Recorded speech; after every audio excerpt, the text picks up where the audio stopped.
Hi friends, எல்லாம் எப்படி இருக்கீங்க? நீங்கள் என் சேனலை பார்த்து சப்ஸ்கிரைப் பண்ணி லைக் பண்ணி ஷேர் பண்ணுறதுக்காக நன்றி ஃப்ரெண்ட்ஸ். இன்றைக்கும் கூட விஷத்தன்மையுள்ள மனிதர்களை பற்றி பார்ப்போம். பொய்களின் முகம்.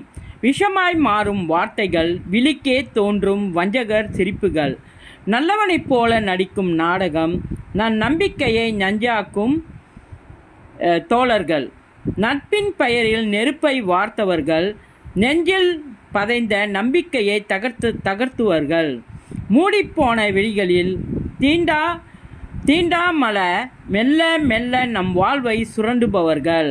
அவர்கள் சொல்லும் ஒரு சொல் தேன் போல தோன்றலாம், ஆனால் அதன் உள்ளே நஞ்சு நிரம்பியிருக்கும்.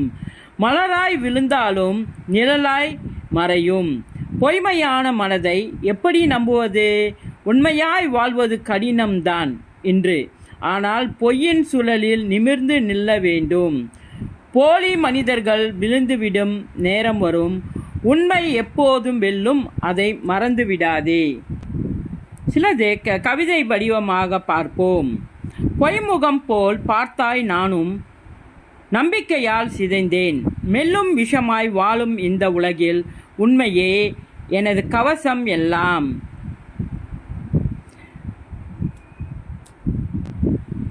பாம்புக்கு பல்லில்தான் விஷம், ஆனால் மனுஷனுக்கோ உடம்பு பூராவும் விஷம்தான். வெளியில் சிரிப்பார், உள்ளே நஞ்சு. வெந்த வஞ்சகர்தாம் மேல் பூசும் சந்தனம். நண்பனைப் போல நெருங்கி நம்பிக்கையை கிழிக்கிறார். நிஜ முகமோ காணும்போது நெஞ்சம் கருகுதடா சாமி. வார்த்தை இனிமை, வார்த்தை நஞ்சு. வார்த்தைக்குள் தான் வலை. நம்பினை கொன்று நகைச்சுவாய் பேசி நரக வாசல்களில் கை திறப்பார் சிலர். எப்படி இருக்குங்க ஃப்ரெண்ட்ஸ்?